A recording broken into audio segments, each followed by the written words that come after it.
Salam sejahtera, penuh sukacita bisa bertemu dengan Bapak Ibu sekalian. Para hamba-hamba Tuhan, para mahasiswa teologi, aktivis-aktivis gereja, dan juga pengurus-pengurus gereja. Karena ini topik yang sangat penting tentang hari Sabat. Dan khususnya kepada seluruh jemaat Jesus Christ Community, baik yang Indonesia maupun yang ada di luar negeri. Mari kita kembali belajar salah satu ajaran yang sangat penting di Alkitab yang dijalankan oleh gereja GCC, yaitu hari Sabat. Kebenaran ini kami siarkan melalui link YouTube kami, Bible Teaching Ministry, yaitu satu link YouTube yang khusus memuat pengajaran-pengajaran penting yang ada di Alkitab. Sebelum kita masuk ke pembahasan kita, terlebih dulu kita akan mendengarkan sebuah pujian dengan judul Hikmat. Untuk bisa mengenal ke Alkitab, bisa memahami kebenaran-kebenaran yang terkandung di dalam Alkitab, kita membutuhkan hikmat dari Allah. Mari kita dengarkan pujian penyembahan ini.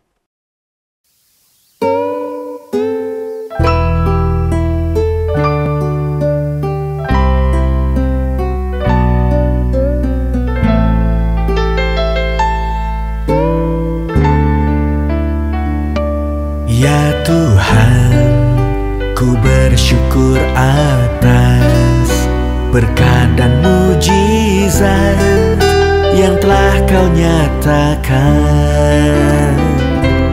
Ya Tuhan, ku bersyukur atas kasih setia-Mu yang Kau anugerahkan. Sekarang inilah yang ku pinta, hikmat mengelola apa yang telah ku terima, sebab hatiku percaya Kau sediakan juga semua hal terbaik yang tiada ku pinta.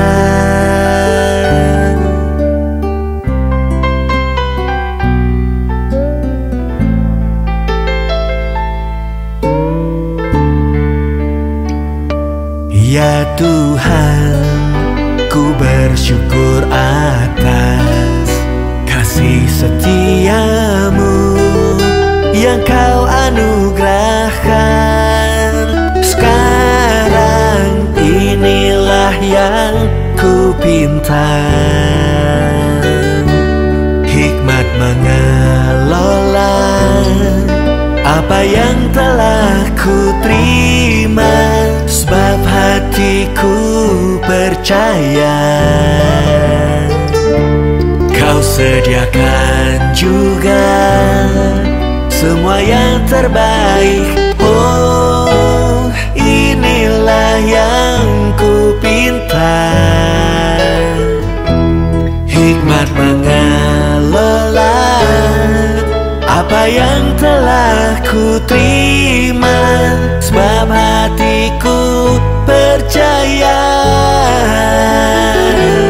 Kau sediakan juga semua hal terbaik. Oh, Kau sediakan juga semua hal terbaik. Oh, yang tiada ku pinta.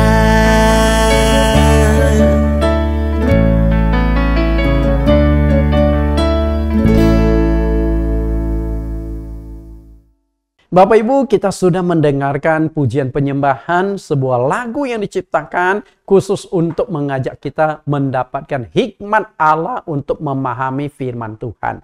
Kita berdoa sebelum kita belajar, memohon hikmat dari Tuhan. Di dalam nama Tuhan Yesus Kristus kami berdoa, Tuhan Juru Selamat kami yang hidup, kami siap kembali belajar tema hari Sabat di sesi yang ke-6 ini. Untuk itu kami memohon hikmat dari Engkau agar kami dibukakan pengertian-pengertian yang baru. Mungkin selama ini kami terselubung, mata pikiran kami tertutup, Sehingga ketika kami membaca ayat-ayat Alkitab, sama seperti bangsa Yahudi. Ketika mereka membaca firman-Mu, mereka tidak menemukan kebenaran. Yang mereka baca hanya lautan kata-kata, tapi mereka tidak menyadari makna yang terkandung di dalamnya. Karena itulah firman-Mu yang mengatakan di dalam Lukas 24 ayat yang ke-44, harus dikenapi semua yang tertulis tentang aku di dalam kitab Taurat Musa dan kitab Nabi-Nabi dan kitab Mazmur.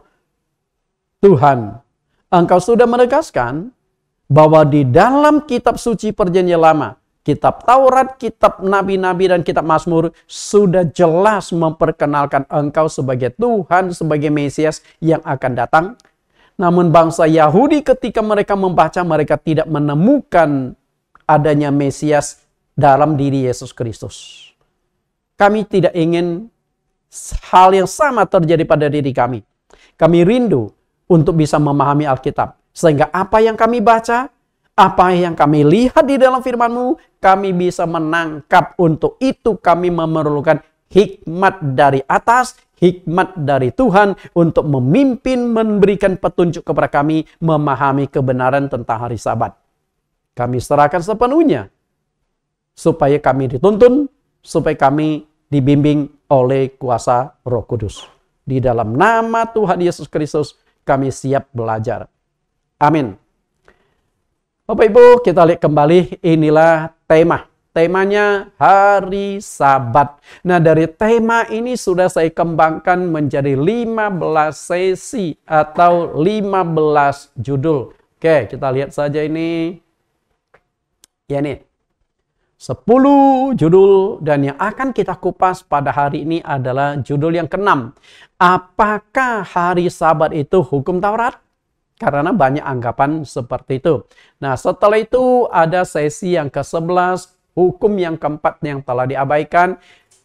3 alasan tetap menguruskan hari Sabat, dan ada 3 sesi yang judulnya sama, tapi kupasannya beda-beda. Karena cukup panjang, maka saya pecah jadi 3, gagal paham tentang hari Sabat. Kenapa para pendeta, kenapa orang Kristen tidak menguruskan hari Sabat? Karena ada salah paham, gagal paham, tidak mengerti tentang hari Sabat. Nah, boleh dikatakan sesi 13-15 itu adalah rangkuman ulang atas sesi-sesi yang sudah kita berikan. Karena itu saya ambil intisarinya tentang di mana kesalahan tersebut. Kita belajar sesi yang ini. Sebelum kita memasuki sesi yang ke-6, saya ingin mengajak Bapak Ibu kita resume sedikit tentang sesi yang ke-5. Supaya sesi yang ke-6 itu nyambung. Karena sesi yang ke-5 dan sesi yang ke-6 itu merupakan satu kesatuan yang sulit kita pisahkan. Kita lihat kembali sedikit. Sabat. Ada suatu anggapan dari para hamba Tuhan dan umat Kristen yang mengatakan bahwa hari Sabat diadakan Allah khusus untuk orang Yahudi saja. Kalau Anda sudah menonton sesi saya di sesi yang ke-5, mestinya Anda sudah mengerti bagian ini. Tapi supaya nyambung ke sini, karena kita akan mengupas tentang hukum Taurat. Sebagaimana anggapan dari hamba-hamba Tuhan, hukum Taurat itu diberikan untuk bangsa Yahudi. Nah, demikian pula hari Sabat itu juga untuk orang Yahudi. Karena mereka beranggapan hari Sabat adalah hukum Taurat. Makanya saya akan memisahkan dengan jelas, menguraikan dengan jelas bahwa hari Sabat itu bukan hukum Taurat. Judul yang akan kita kupas. Oke, kita lihat dulu perkataan Tuhan Yesus di sini.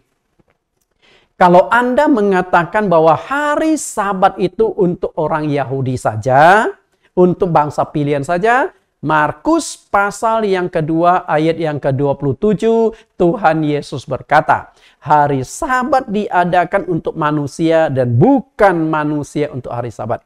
Nah, kalau hari Sabat itu untuk manusia dengan sendirinya, kalau Anda masih merasa sebagai manusia, ciptaan Tuhan yang mulia, maka hari Sabat itu untuk Anda juga. Kenapa di sini dikatakan hari Sabat untuk manusia, bukan untuk orang Yahudi saja? Karena hari Sabat sudah diperkenalkan hari yang ke-7 setelah Allah melakukan penciptaan selama 6 hari. Jadi hari yang ketujuh, Allah berhenti dari pekerjaannya, lalu Allah memberkati dan menguduskan hari Sabat. Itu dicatatkan di Kejadian pasal yang kedua ayat yang ketiga. Jelas di sana belum ada bangsa Yahudi. Nah, dari sini kita bisa menangkap sebuah kesimpulan, hari Sabat bukan untuk bangsa Yahudi.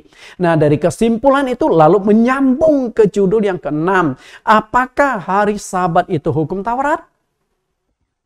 Karena banyak orang salah kaprah tentang hari Sabat ini. Mereka beranggapan hari Sabat itu adalah hukum Taurat. Itu masalahnya Bapak Ibu. Maka salah satu alasan mayoritas hamba-hamba Tuhan umat Kristen tidak menguduskan lagi hari Sabat adalah mereka beranggapan hari Sabat termasuk hukum Taurat. Maka hari ini, di sesi yang ke-6 ini, saya akan uraikan satu demi satu. Hari Sabat itu bukan hukum Taurat. Bukan hukum Taurat. Kenapa demikian? Kita kupas nanti. Karena anggapan selama ini Sabat adalah hukum Taurat. Dan kita harus juga menerima satu kenyataan bahwa hukum Taurat itu memang sudah tidak diberlaku lagi bagi orang Kristen. Jika orang Kristen masih memegang hukum Taurat, maka sia-sialah pengorbanan Yesus. Jika hukum Taurat masih berlaku, tidak akan dibuatkan perjanjian yang baru. Nah, artinya kalau muncul perjanjian yang baru berarti perjanjian yang lama sudah selesai. Maka di Lukas pasal 16 ayat 16, hukum Taurat dan kitab para nabi, dengan kata lain perjanjian yang lama, berlaku sampai zaman Yohanes Pembaptis. Maka yang kita berlakukan di sini adalah zaman perjanjian baru.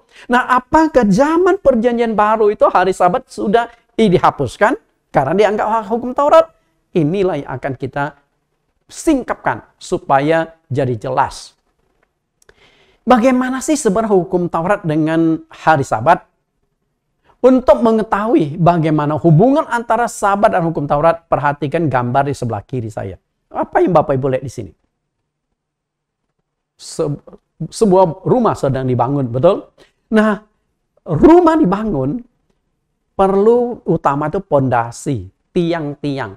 Tanpa pondasi, tanpa tiang, rumah itu nggak mungkin bangun. Nggak bisa. Hari Sabat yang masuk dalam 10 hukum Allah itu ibarat tiang-tiang rumah. Jadi hari Sabat itu masuk hukum 10 hukum Allah dulu. Maka ketika Allah memperkenalkan hari Sabat waktu menciptakan Adam dan Hawa, belum ada perintah untuk melakukan. Karena 10 hukum Allah belum ditulis. Nah, ketika 10 hukum Allah ditulis, mau diberikan kepada Musa, di hukum yang keempat, ingat dan kuduskan hari Sabat. Nah, itu tiang-tiangnya hari Sabat. Oke? Hari Sabat.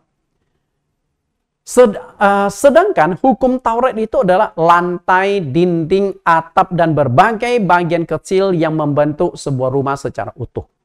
Jadi, sebuah bangunan. Pondasi dan tiang-tiang itu adalah 10 hukum Allah. Oke, 10 hukum Allah. Dan dalam 10 hukum Allah ada hari Sabat. Nah, setelah itu ketika Musa menulis kitab Taurat, lalu isi 10 hukum Allah diuraikan secara kecil-kecil untuk praktek ke bawahnya, petunjuk pelaksananya. Jadi kalau dalam organisasi itu kan ada yang namanya anggaran pokok, anggaran dasar, anggaran rumah tangga. Anggaran pokok itu intinya mungkin hanya 1-2 lembar.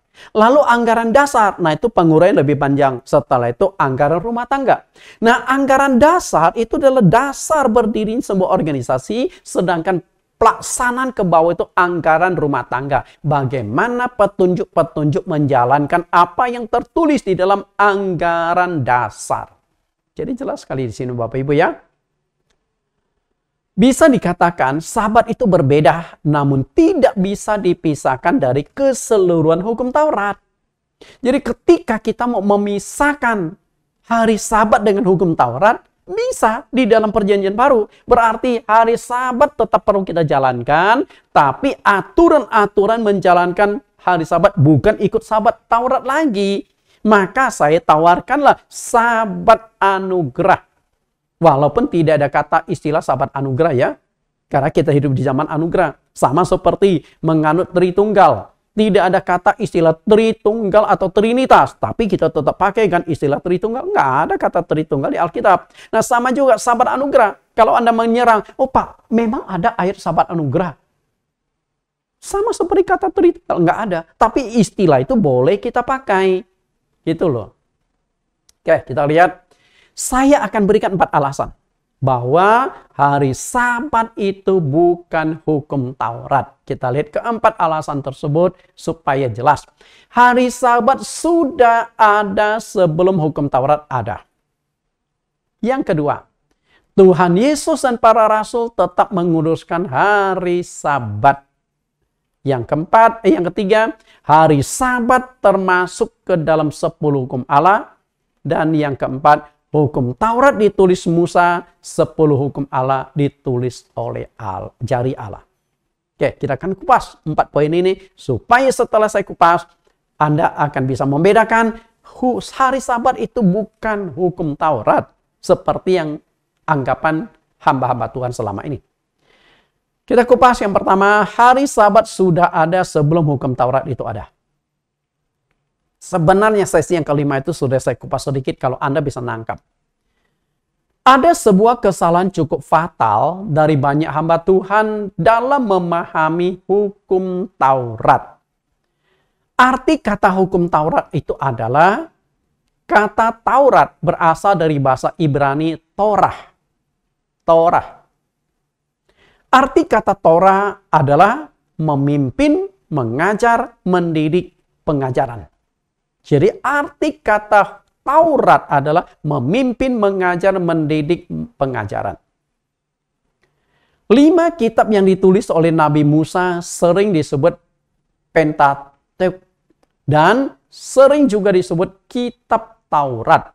Karena di dalamnya memuat tentang hukum Taurat. Hukum Taurat. Kadang-kala menyebut hukum Taurat saja kita sebagai orang Kristen alergi ya. Saya tidak tahu kenapa. Isi dari hukum Taurat itu sebagai berikut. Kan kita sering kali dengar hukum Taurat. Nah, 5 kitab Taurat Musa itu disebut hukum Taurat. Tapi sayangnya kadang-kadang seluruh kitab Perjanjian Lama dianggap hukum Taurat. Padahal yang namanya hukum Taurat itu 5 kitab saja. Bukan seluruh kitab Perjanjian Lama itu hukum Taurat. Jadi salah kaprah itu banyak ya. Hukum Taurat yang ditulis oleh Nabi Musa berisi 4 hal yang penting. 4 hal penting. Kita lihat dulu 1 Raja-Raja pasal 2 yang ketiga.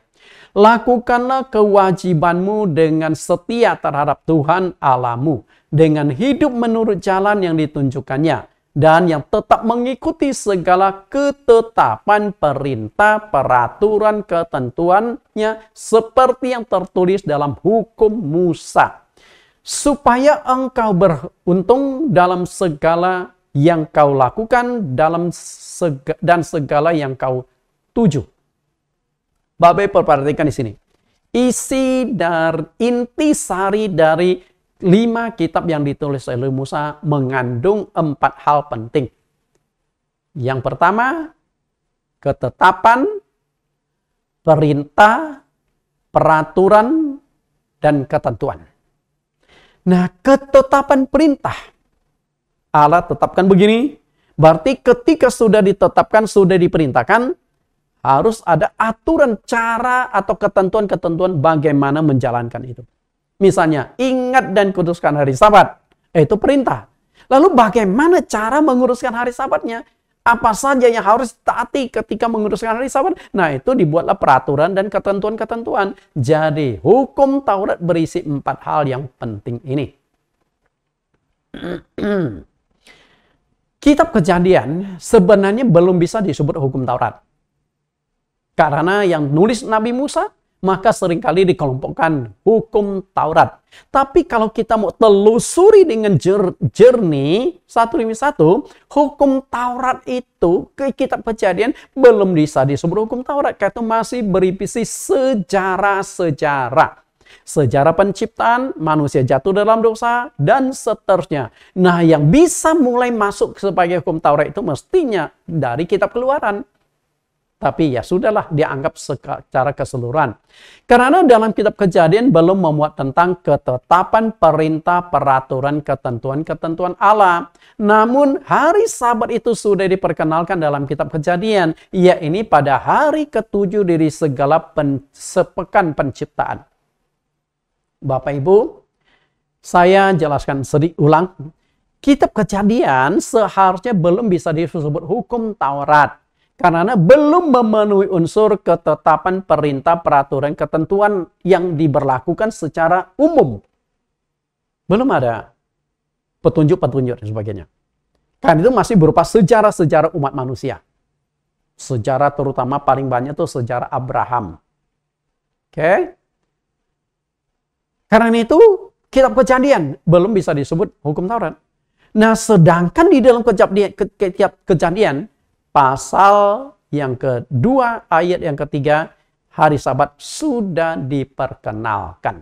Artinya, Sabat sudah ada sebelum hukum Taurat ada. Jelas nggak di sini, Bapak? Sabat sudah ada sebelum hukum Taurat itu ada. Kita lihat Kejadian pasal 2 ayat 2 sampai 3. Ketika Allah pada hari ke-7 telah menyelesaikan pekerjaan yang dibuatnya itu, berhentilah ia pada hari ke-7 dari segala pekerjaan yang telah dibuatnya itu. Ayat 3. Lalu Allah memberkati hari ke-7 itu dan menguduskannya. Karena pada hari itulah ia berhenti dari segala pekerjaan penciptaan yang telah dibuatnya itu. Apakah di sini sudah ada hukum Taurat? Belum. Gimana ada hukum Taurat? Karena baru Allah ciptakan manusia. Baru menciptakan manusia. Dan belum ada orang Yahudi. Karena kalau Anda mengatakan hukum Taurat untuk bangsa Yahudi, saya setuju. Tapi masalahnya saat itu belum ada bangsa Yahudi. Tapi hari Sabat sudah ada. Artinya hari Sabat sudah ada sebelum bangsa Yahudi ada, sebelum hukum Taurat itu ada. Ini kan clear, jelas Bapak Ibu. Hukum Taurat baru ada 430 tahun sesudah Abraham. Kita telusuri sejarah. Kita uraikan ayatnya supaya Bapak Ibu nangkap. Supaya tidak salah mengatakan hari Sabat itu hukum Taurat. Salah kaprah. Kita lihat Galatia pasal 3 ayat 16 sampai 17.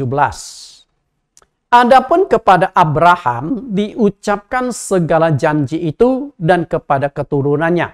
Tidak dikatakan kepada keturunan-keturunannya seolah-olah dimaksudkan banyak orang. Tetapi hanya satu orang. Dan kepada keturunanmu yaitu Kristus.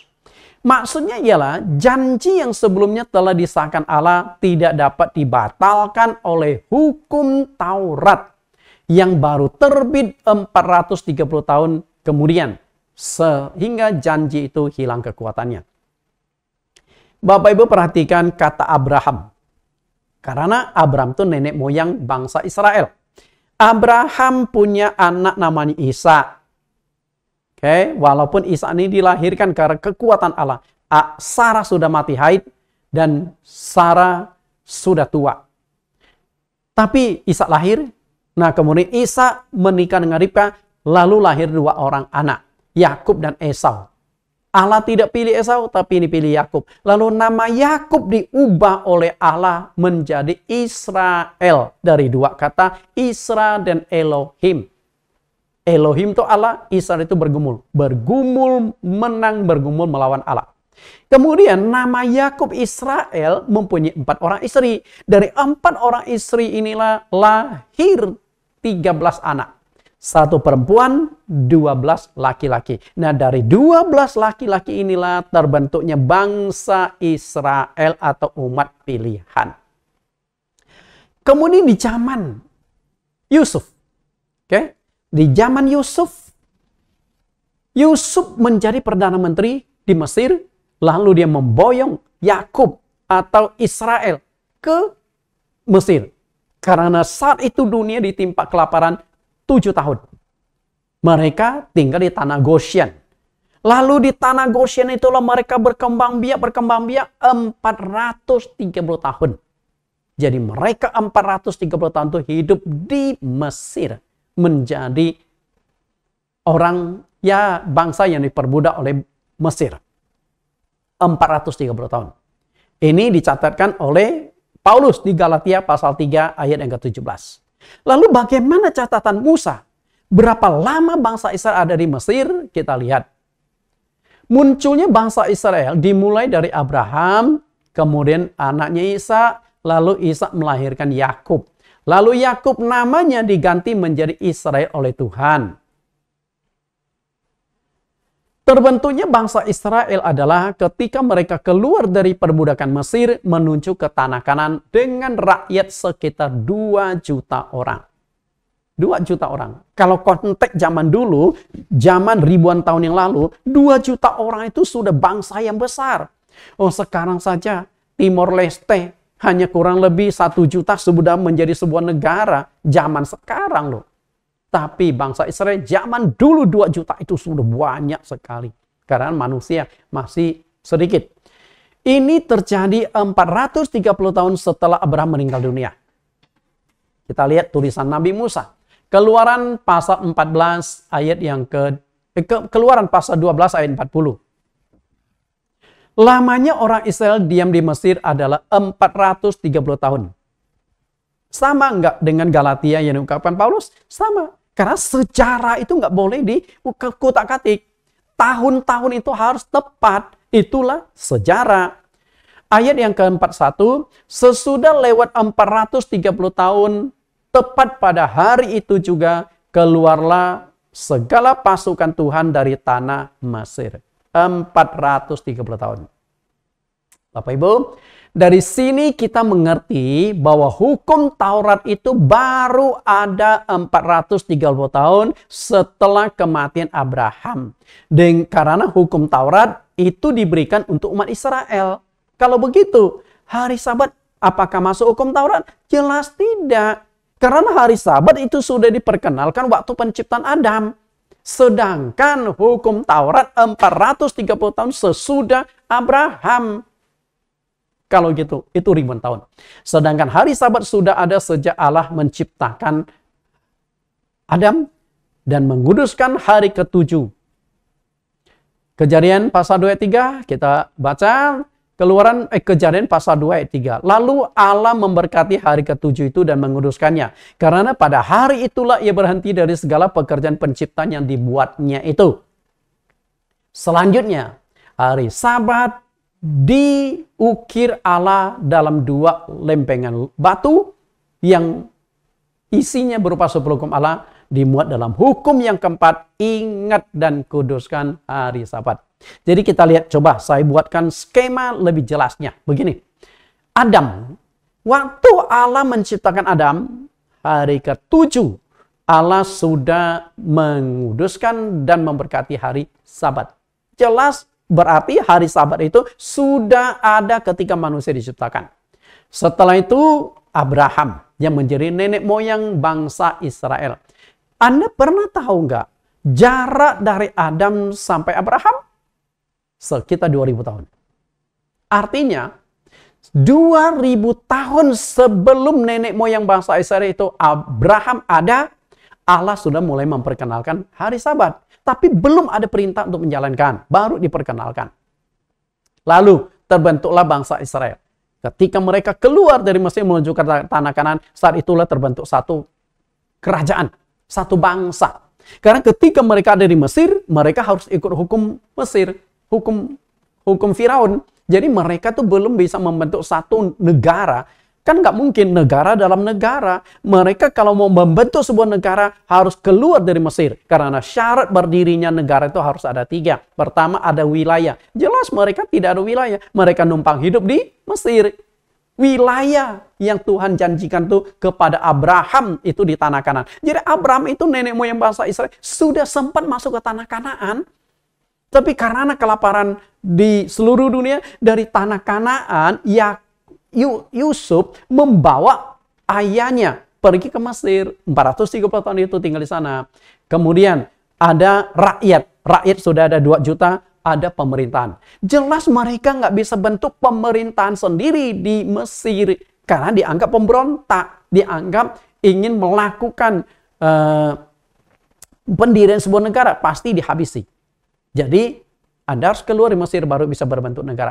Lalu kita lihat dari Bang Abraham sampai terbentuknya bangsa Israel, Anda tahu berapa lama? 430 tahun. Artinya tuh begini loh. Hari Sabat dan hukum Taurat. Dari sini sebenarnya Anda sudah bisa tangkap. Hari Sabat sudah ada 2430 tahun sebelum adanya hukum Taurat. Bagaimana Anda bisa sampai kesimpulan hari Sabat adalah hukum Taurat? Gimana ceritanya? Pasti para pendeta tidak pernah belajar fakta sejarah. Sehingga bisa berargumentasi hari Sabat itu hukum Taurat. Anda tidak memahami sejarah, tidak memahami urutan hari Sabat itu seperti apa diciptakan oleh Tuhan. Salah kaprah kalau mengatakan hari Sabat adalah hukum Taurat. Apakah hari Sabat itu adalah hukum Taurat? Hukum Taurat ditulis untuk bangsa Israel. Semua kitab Perjanjian Lama seringkali dianggap hukum Taurat. Itulah masalahnya. Hukum Taurat, 5 kitab itu ditulis ditulis Musa untuk bangsa Israel. Oke? Tapi seluruh kitab Perjanjian Lama seringkali ada hukum Taurat. Padahal kitab Perjanjian Lama itu banyak dan bukan hanya ditujukan kepada bangsa Israel. Kitab Yunus, apakah untuk bangsa Israel? Kan bukan. Masih kitab-kitab yang lain. Kitab Yoel, kitab Nabi Daniel. Apakah ditujukan hanya untuk bangsa Israel? Memang di dalamnya memuat baca sejarah bangsa Israel. Tapi kitab Daniel, kan Nabi Daniel tulis ketika dia ada di negara pembuangan. Jadi Bapak Ibu harus melihat dengan jelas. Kita lihat lebih jauh. Bukti lain bahwa hari Sabat itu bukan hukum Taurat. Hari Sabat bukan hanya tercatat di dalam hukum Taurat yang ditulis oleh Nabi Musa. Kalau Anda mengatakan hari Sabat hukum Taurat, seharusnya hari Sabat itu hanya tercatat dalam 5 kitab yang ditulis oleh Nabi Musa. Maka saya setuju hari Sabat adalah hukum Taurat. Tapi faktanya hari Sabat bukan hanya dicatatkan di dalam 5 Taurat Musa, tapi dicatatkan berapa banyak? Kita lihat.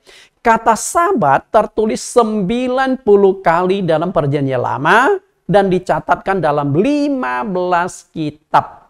Jelas nggak di sini? Lalu kita masuk ke Perjanjian Baru. Kata Sabat tertulis 54 kali di dalam Perjanjian Baru dan dicatatkan dalam 6 kitab. Jelas nggak Bapak Ibu? Lalu kita ambil keseluruhannya. Kata hari Sabat dicatatkan 144 kali dalam keseluruhan kitab Perjanjian Lama sampai Perjanjian Baru dan dituliskan dalam 21 kitab. Apakah setelah melihat fakta ini, Anda masih bisa berkata hari Sabat itu hukum Taurat? Kalau Anda masih ngotot hari Sabat itu hukum Taurat, saya sudah nggak bisa bicara lagi, nggak bisa jelaskan lagi.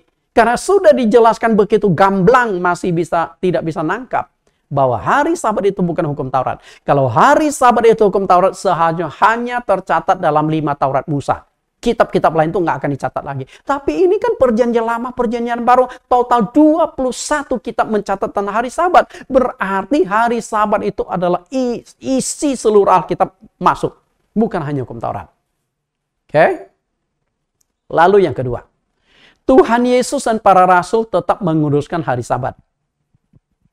Lalu apa kaitan? Di sini kita lihat hukum Taurat dan kitab para nabi itu berlaku sampai zaman Yohanes Pembaptis. Lukas 16 ayat 6. Hukum Taurat dan kitab para nabi berlaku sampai kepada zaman Yohanes. Dan sejak waktu itu kerajaan Allah diberitakan dan setiap orang menggagahinya berebut memasukinya. Jelas ya? Berlaku sampai zaman Yohanes. Nah, kalau berlaku sampai zaman Yohanes, seharusnya Sabat itu nggak usah dijalankan lagi. Karena sudah selesai. di hukum Taurat dan juga kitab para nabi.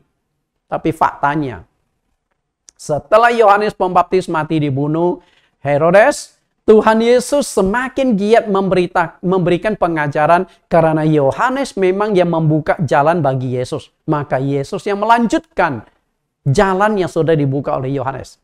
Termasuk Yohanes memperkenalkan baptisan, maka dia disebut Yohanes Pembaptis. Dan ajaran Yesus juga menekankan arti pentingnya baptisan. Sesaat sebelum terangkat ke sorga, pergilah, jadikan semua bangsa muridku, baptislah mereka dalam nama Bapa dan Roh Kudus. Semua bangsa di dunia sebagai batasan pengikut Yesus adalah harus dibaptis. Itu kan diperkenalkan oleh Yohanes Pembaptis lebih dulu. Setelah Yohanes mati, Tuhan Yesus tetap pegang hari Sabat. Jelas di sini? Setelah Yohanes mati, Yesus tetap pegang hari Sabat. Lukas 4 ayat 16. Ia datang ke Nazaret tempat ia dibesarkan dan menurut kebiasaannya pada hari Sabat ia masuk ke rumah ibadat lalu hendak membaca dari Alkitab. Di sini itu Yohanes sudah mati. Kemudian Lukas 4 ayat 31. Kemudian Yesus pergi ke Kapernaum, sebuah kota di Galilea, lalu mengajar di situ pada hari-hari Sabat. Jika Taurat sudah tidak berlaku sejak zaman Yohanes, seharusnya Yesus juga tidak perlu lagi memegang hari Sabat. Angkat nggak Bapak Ibu? Artinya, hari Sabat itu bukan hukum Taurat. Dan sebenarnya Yesus juga pernah ungkapkan di Matius pasal 5 ayat 17 sampai 19. Jangan engkau mengira aku datang meniadakan hukum Taurat. Aku datang bukan untuk meniadakan hukum Taurat, tapi menggenapinya. Kalau perkataan Yesus berarti hukum Taurat itu seharusnya tidak dihapuskan, tapi digenapi atas diri Yesus. Nah, seringkali orang Kristen hamba-hamba Tuhan seringkali tidak menangkap makna digenapi, sehingga dianggap hapus. Sebenarnya digenapi dengan dihapuskan itu dua hal yang berbeda. Bapak Ibu, kalau dihapuskan berarti tidak ada jejak lah. Kalau digenapi, berarti yang di perjanjian lama itu digenapi sudah menyatu dalam diri Yesus Kristus. Penggenapan dalam diri Yesus. Bukan berarti 10 hukum Allah juga ikut digenapi, nggak usah dijalankan lagi. Nah, ini kan konyol tafsiran seperti itu. Setelah Tuhan Yesus bangkit dari kematian, naik ke sorga dan Roh Kudus diturunkan di hari Pentakosta, faktanya murid-murid Tuhan Yesus dan jemaat gereja awal tetap beribadah pada hari Sabat. Kalau Anda katakan hukum Taurat sudah selesai masa berlakunya, faktanya gereja awal murid-murid tetap beribadah pada hari Sabat. Kalau Sabat itu hukum Taurat, seharusnya selesai hukum Taurat, hari Sabat itu tidak perlu dipegang lagi. Artinya di sini, Sabat itu bukan hukum Taurat. Coba kita lihat, gereja awal tetap menguduskan hari Sabat. Oke, jemaat di Antioquia, jemaat di kota Filipi, jemaat di kota Tesalonika, jemaat di Korintus, dan setiap hari Sabat di setiap kota di rumah ibadat, hari Sabat tetap dipegang. Jelas nggak? Dan Anda tahu, orang yang banyak memberikan pengajaran hukum Taurat sudah tidak berlaku lagi adalah Paulus. Okay? Pauluslah yang memperkenalkan kita ini hidup di zaman kasih karunia. Roma adalah kitab yang banyak membahas tentang kasih karunia. Kita ini tidak lagi di bawah hukum Taurat. Selalu Paulus katakan, kita tidak hidup di bawah hukum Taurat, kita tidak hukum Taurat, kita tidak hidup di dalam hukum Taurat lagi, tapi di bawah kasih karunia. Kasih karunia. Tapi Paulus masih pegang hari Sabat. Berarti hari Sabat itu bukan hukum Taurat. Karena Paulus sudah tegaskan hukum Taurat sudah nggak usah dijalankan lagi. Sunat tidak usah dijalankan lagi. Paulus tidak mengajarkan sunat lagi. Sedangkan Paulus masih pegang hari Sabat. Murid-murid masih pegang hari Sabat. Berarti hari Sabat bukan hukum Taurat. Jelas nggak di sini? Bapak Ibu yang saya kasihi, para rasul dan jemaat gereja awal tetap menguruskan hari Sabat. Apakah mereka masih hidup di bawah hukum Taurat? Murid-murid Yesus dan jemaat gereja awal tetap menguruskan hari Sabat. Ini membuktikan Sabat bukan hukum Taurat.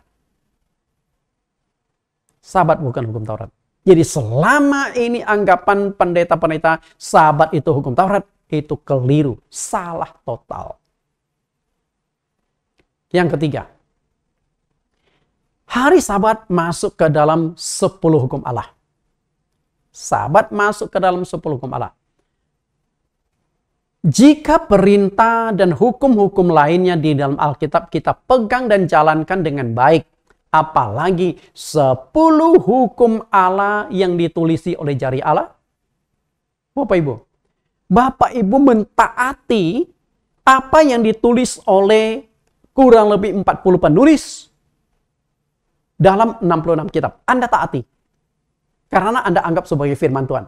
Kenapa 10 hukum Allah yang ditulis oleh jari Allah sendiri Anda tidak taati sepenuhnya? Betul? Seharusnya kita lebih taat memegangnya dengan sungguh-sungguh. Keluaran 31 ayat 18. Dan Tuhan memberikan kepada Musa setelah ia selesai berbicara dengan dia di Gunung Sinai kedua loh hukum Allah, loh batu yang ditulisi oleh jari Allah.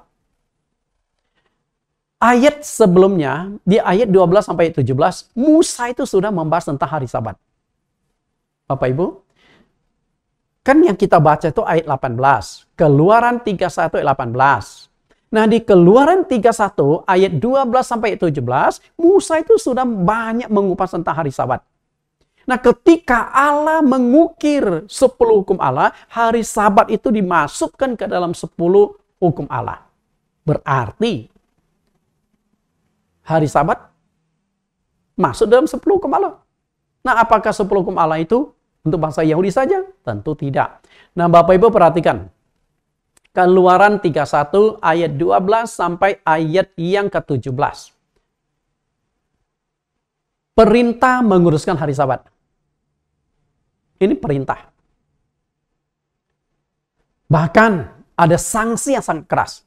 Kalau engkau tidak menguruskan hari Sabat, sanksinya itu berupa hukuman mati. Dilenyapkan. Anda baca, taruh kecil ya. Kalau taruh kecil, Anda bisa buka ayat Alkitab di handphone Anda, atau buka juga di Alkitab Anda. Baca di Keluaran 31 ayat 12 sampai ayat yang ke-17. Karena kalau ini mungkin taruh kecil untuk dilihat ya. Lalu ayat yang ke-18, hari Sabat dimasukkan ke dalam 10 hukum Allah. Jadi clear, 10 hari Sabat masuknya ke dalam 10 hukum Allah. Kita lihat. Sabat masuk dalam 10 hukum Allah. Di hukum yang keempat.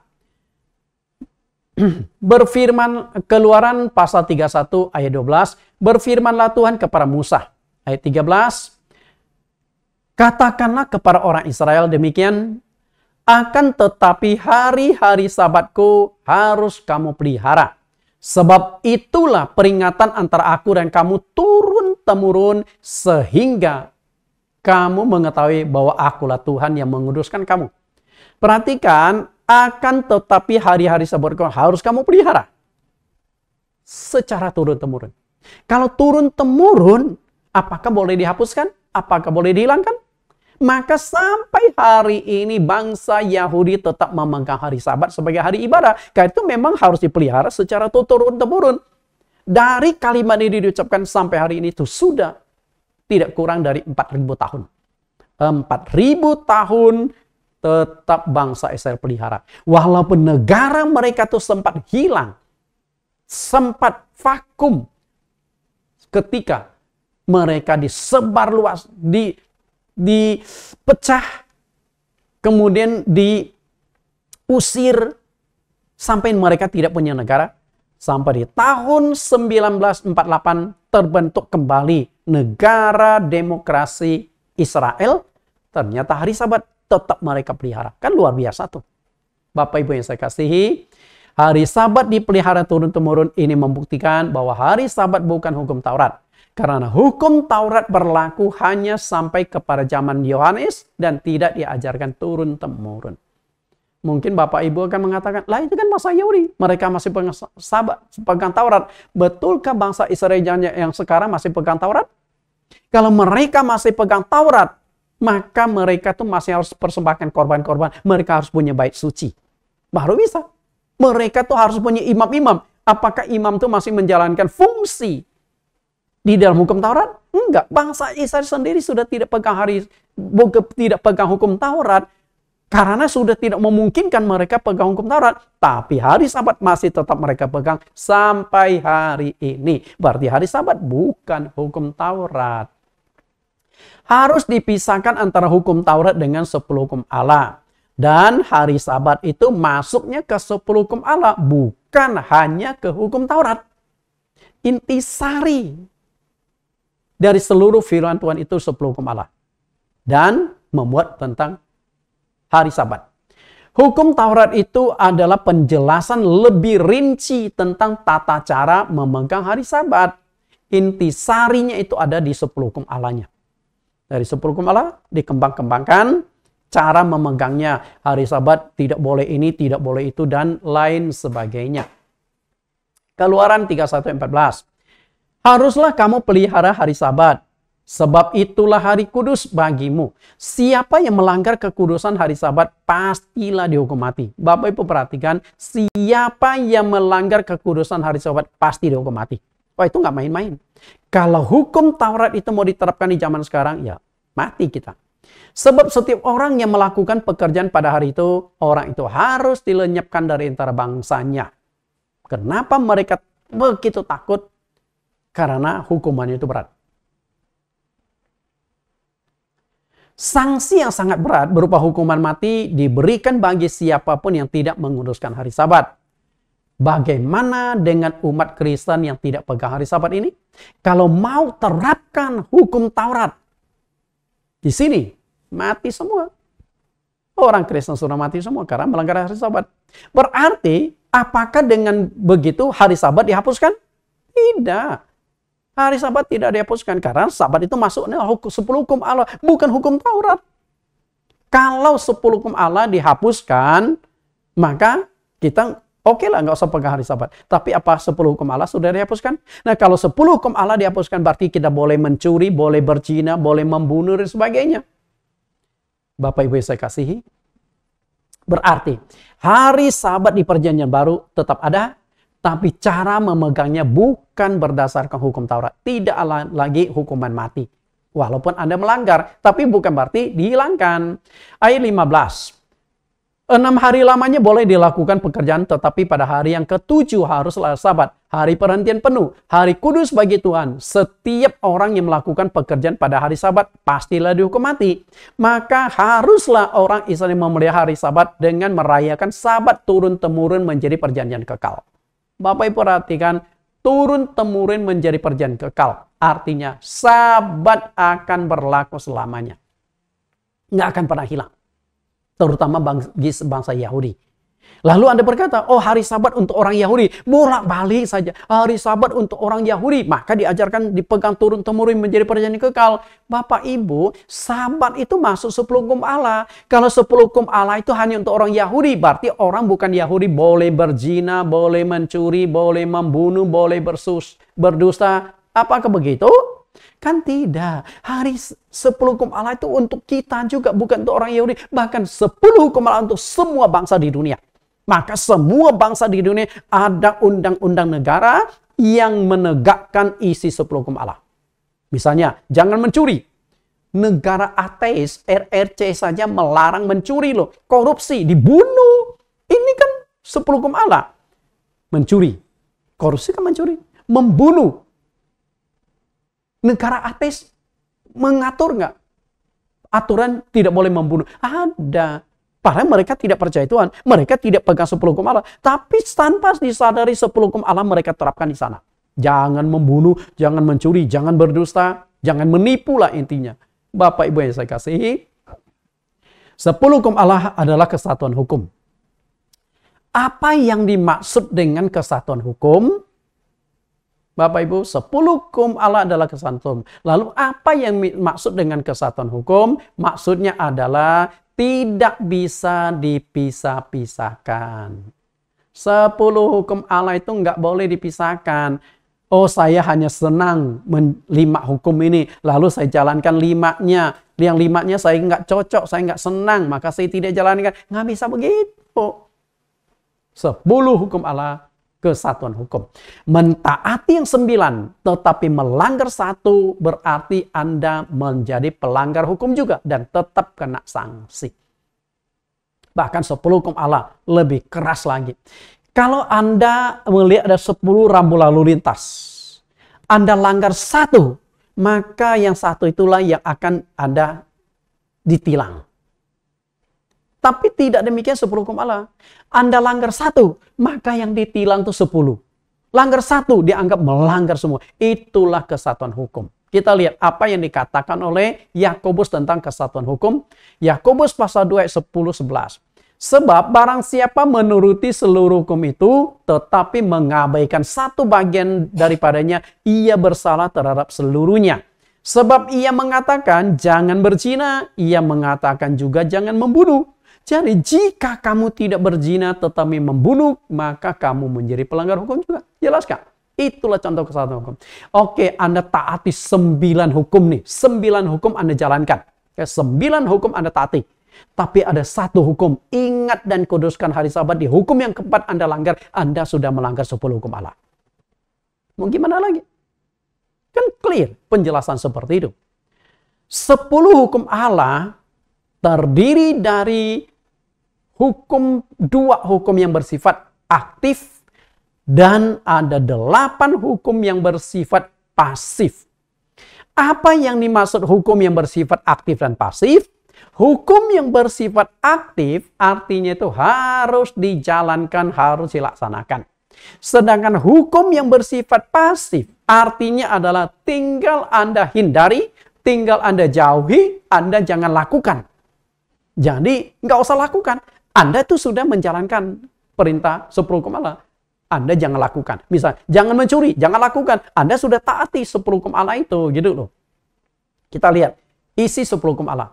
Saya sering kali memunculkan layar ini supaya Bapak bisa tangkap. Inilah isi dari 10 hukum Allah. Nah, dari sini Anda bisa bedakan nggak? Hukum yang bersifat pasif dan hukum yang bersifat aktif. Jelas nggak Bapak Ibu? Hukum yang bersifat pasif tidak perlu Anda jalankan. Tinggal Anda jauhi. Yang saya cetak tulisan merah dan ada kata jangan di depannya, itulah hukum yang bersifat pasif. Jangan ada padamu, jangan membuat bagimu patung, jangan menyebut Tuhan Allahmu, jangan membunuh, jangan berzina, jangan mencuri, jangan mengucapkan saksi dosa, jangan mengini, bla bla bla dan sebagainya. Kata jangan. Jangan berarti nggak usah dilakukan. Kalau Anda lakukan, Anda justru jadi pelanggar hukum. Tapi beda dengan hukum yang bersifat aktif. Kalau Anda tidak lakukan, justru Anda jadi pelanggar hukum. Yang bersifat aktif itu hanya ada 2. Nah ini dia dan ini dia. Harus dijalankan. Hormatilah ayah muri ibumu. Dijalankan nggak? Harus dijalankan. Kalau Anda tidak jalankan, Anda melanggar hukum. Maka orang Kristen itu diajarkan berbakti, mengurus orang tua sewaktu orang tuanya masih hidup. Pelihara, sayangi orang tua sewaktu orang tua masih hidup. Sampai Allah ukir dalam 10 hukum Allah dengan 2 jari. Betapa pentingnya orang tua kita. Bahkan ketaatan itu mendatangkan berkat. Di dalam Efesus pasal 6, supaya panjang umurmu, engkau berbahagia, dan lain sebagainya. Kalau engkau hormati ayahmu ibu. Nah, demikian pula hukum yang keempat. Ingat dan kuduskan hari Sabat. Di dalam Yesaya pasal yang ke-58 ayat 13-14, ada 3 berkat yang Tuhan tawarkan bagi orang yang taat menguruskan hari Sabat. Ini harus dijalankan. Artinya hari Sabat tetap harus dipegang. 10 hukum Allah itu nggak boleh hilang satu pun. Kalau Anda taati 9 hukum, mengabaikan 1 hukum, Anda tetap menjadi pelanggar hukum. Yang dilanggar malah 10. Yang terakhir. Hukum Taurat ditulis Musa, 10 hukum Allah ditulis oleh jari Allah. Jadi berbeda Bapak Ibu. Tuhan Yesus membagi perjanjian lama menjadi 3 bagian. kita lihat pembagian kitab perjanjian lama oleh Tuhan. Pertama, kitab Taurat Musa. Yang kedua, kitab Nabi-Nabi. Dan yang ketiga, kitab Mazmur. Lihat yang dijelaskan oleh Tuhan Yesus di dalam Lukas 24. Ayat 44. Ia berkata kepada mereka, inilah perkataanku yang telah kukatakan kepadamu ketika aku masih bersama-sama dengan kamu, yaitu bahwa harus digenapi semua yang tertulis tentang aku dalam kitab Taurat Musa, kitab Nabi-Nabi, dan kitab Mazmur. Artinya, perjanjian lama Tuhan Yesus kelompokkan hanya 3 bagian. Kitab Taurat Musa ditulis oleh Nabi Musa. Kitab Nabi-Nabi, nah itu kan banyak nabi itu. Ada Yesaya, Yeremia, Hosea, Daniel, macam-macam. Tapi Tuhan Yesus kelompokkan kitab Nabi-Nabi. Tapi ada satu kitab yang berdiri sendiri, kitab Mazmur. Kenapa Tuhan Yesus pisahkan Mazmur? Karena penulis kitab Mazmur itu hampir 10 orang. Nabi Musa selain menulis kitab Taurat Musa, dia juga ikut menulis kitab Mazmur. Kalau Anda baca Mazmur 90-91 itu tulisan Nabi Musa. Nah, di dalamnya itu ada tulisan Raja Salomo, tapi porsi yang paling banyak penulisnya itu Raja Daud. Maka disebut kitab Daud juga. Kita lihat kitab Taurat Musa.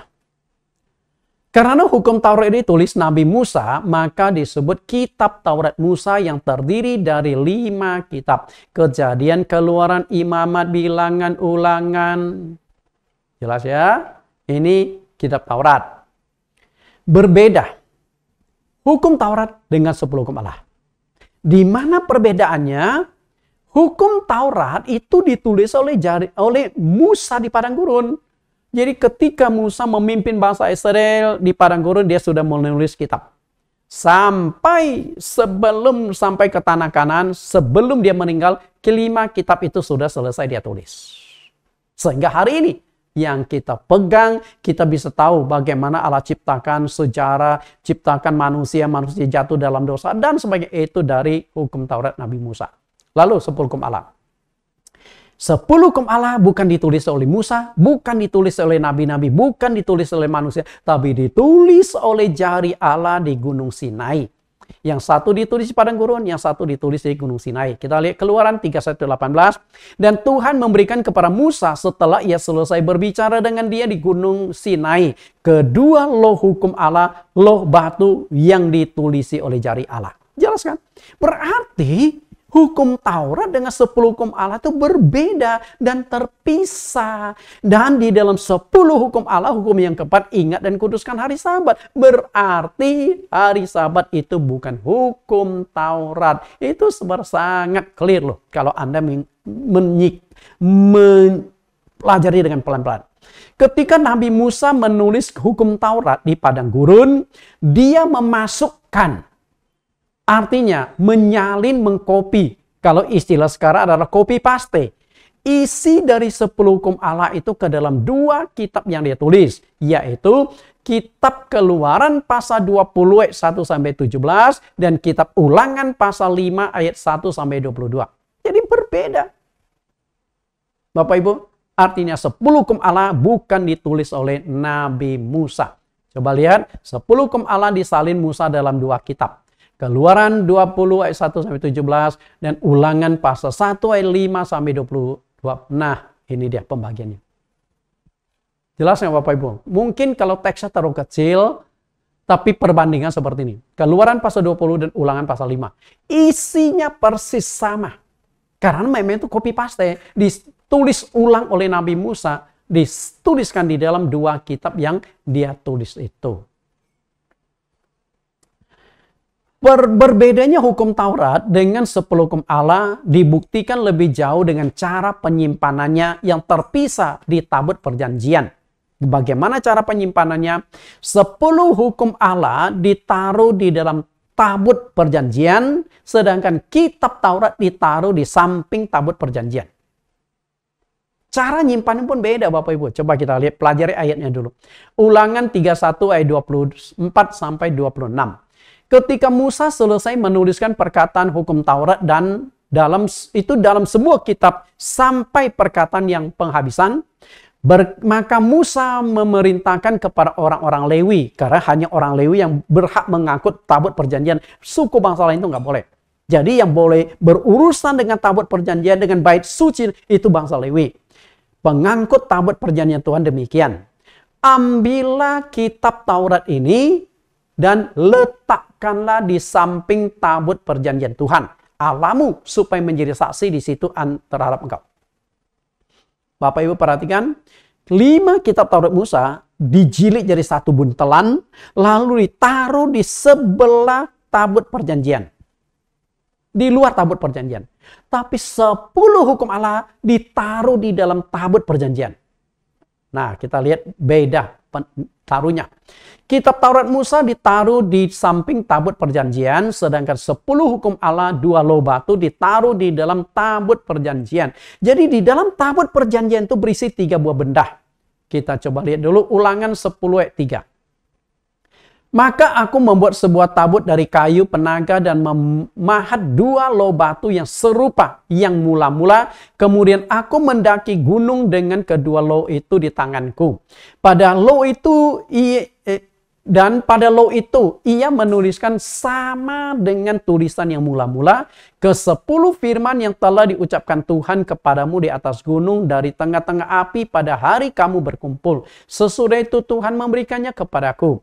Lalu aku turun kembali dari atas gunung dan meletakkan loh-loh itu ke dalam tabut yang telah kubuat, dan disitulah tempatnya seperti yang diperintahkan Tuhan.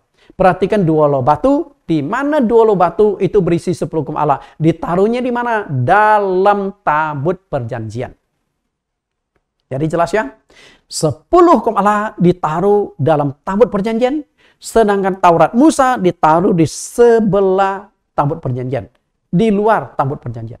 Jadi tabut perjanjian itu berisi 3 buah benda. Oke, 3 buah benda itu apa saja? Ada 10 hukum Allah berupa 2 lempengan batu, ada tongkat Harun yang bertunas, dan ada buli-buli yang di dalam isi berupa manah.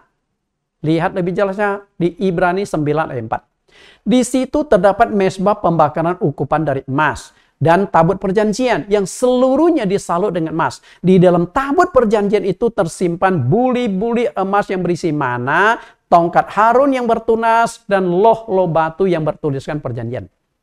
Hanya ada 3 buah benda. Bapak Ibu, 3 buah benda ditaruh di dalam tabut perjanjian. Nah, dari sini kita sudah bisa lihat, bisa bedakan 10 hukum Allah itu bukan hukum Taurat. Beda. Satu ditulis oleh Musa, satu ditulis oleh Tuhan. Cara menyimpannya juga beda. Berbeda. Nah, kemudian kitab Taurat Musa, Kejadian, Keluaran, Imamat, Bilangan, Ulangan tidak dimasukkan di dalam tabut perjanjian. Ini sangat jelas menegaskan bahwa 10 hukum Allah memang berbeda dan terpisah dari hukum Taurat. Dan dalam 2 lempengan batu, 10 hukum Allah itu pada hukum yang keempat ditegaskan, ingat dan kuduskan hari Sabat. Artinya apa? Hari Sabat itu bukan hukum Taurat. Hari Sabat itu masuk ke dalam 2 lempengan batu, 10 hukum Allah. Maka hari Sabat itu tetap harus dikuduskan karena bukan hukum Taurat. Intinya itu di sana. Jadi sangat jelas ya. Semoga Bapak Ibu bisa memahaminya dan selamat menguduskan hari Sabat. Tuhan Yesus berkati. Kita berdoa.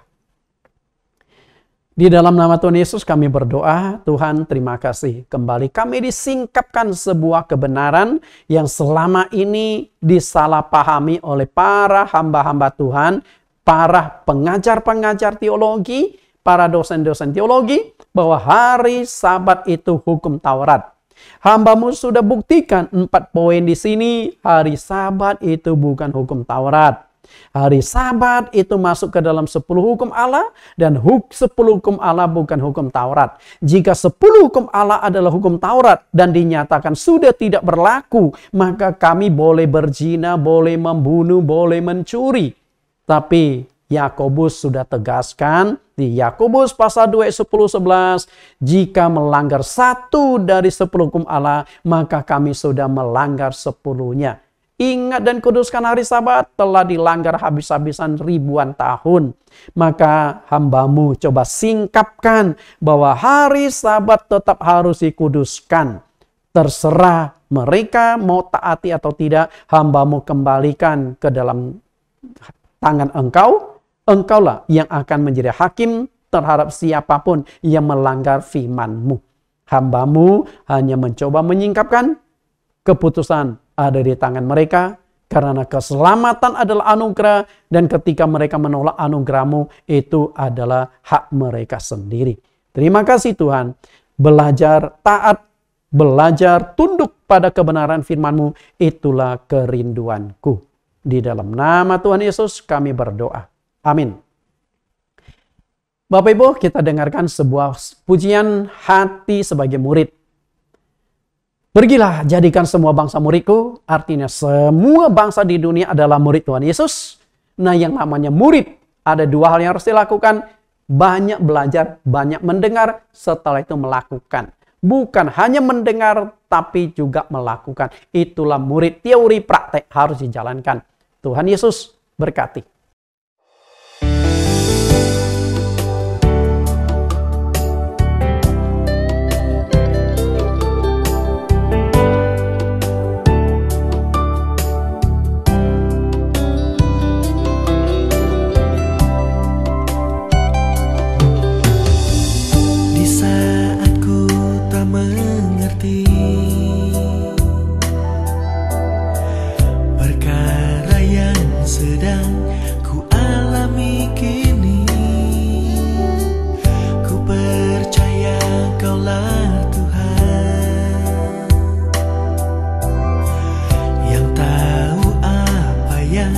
Sedang kau lakukan.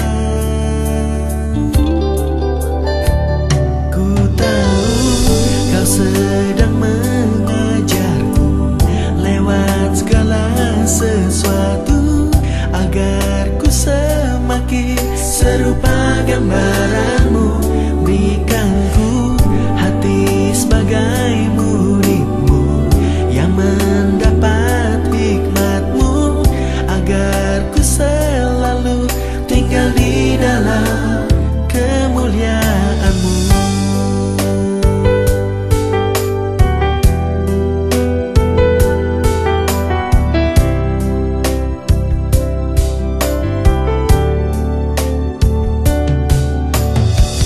Di saat ku tak mengerti, di saat ku tak mengerti perkara yang sedang ku alami kini, ku percaya Kaulah Tuhan, Kaulah Tuhan yang tahu apa yang sedang Kau lakukan. Ku tahu Kau sedang mengajarku lewat segala sesuatu, agar ku semakin serupa gambaran-Mu. Berikan ku hati sebagai murid-Mu yang mendapat hikmat-Mu, agar ku selalu tinggal di dalam kemuliaan-Mu.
Bapak Ibu, bagi Anda yang mengikuti sekolah online STT ITAI, Institut Teologi Allah Esa, nah setiap sesi pelajaran itu ada 10 pertanyaan yang wajib Anda jawab. Dijawab, diketik rapi. Kita lihat 10 pertanyaan. Ini adalah sesi yang ke-6. Pertanyaan topik yang ke-6, apakah hari Sabat itu hukum Taurat? Pertanyaan pertama. Apakah anggapan yang keliru dari hamba-hamba Tuhan dan umat Kristen sehingga tidak mau menguruskan hari Sabat? Yang kedua, anggapan keliru itu dipatahkan Tuhan Yesus dengan berkata, hari Sabat diadakan untuk manusia. Tuliskan teks ayat Alkitab itu. Ketiga, untuk mengetahui perbedaan mendasar antara Sabat dan hukum Taurat, ibarat bangunan sebuah rumah. Apakah Anda bisa menjelaskan makna tersebut? 4. Tuliskan 4 alasan bahwa hari Sabat bukan hukum Taurat. Yang kelima, hukum Taurat yang ditulis Nabi Musa memuat 4 hal penting. Tuliskan keempat hal tersebut lengkapi dengan ayat Alkitabnya. Keenam, bagaimana Anda membuktikan bahwa hari Sabat sudah ada sebelum ada hukum Taurat?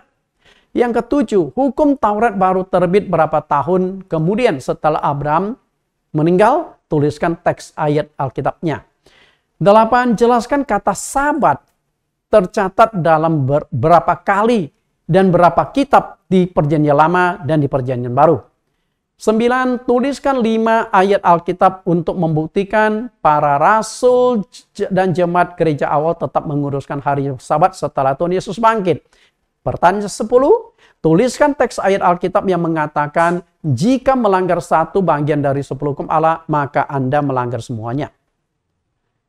Ketik rapi, kirimkan kembali lewat email ke STT ITAI. Tuhan Yesus berkati.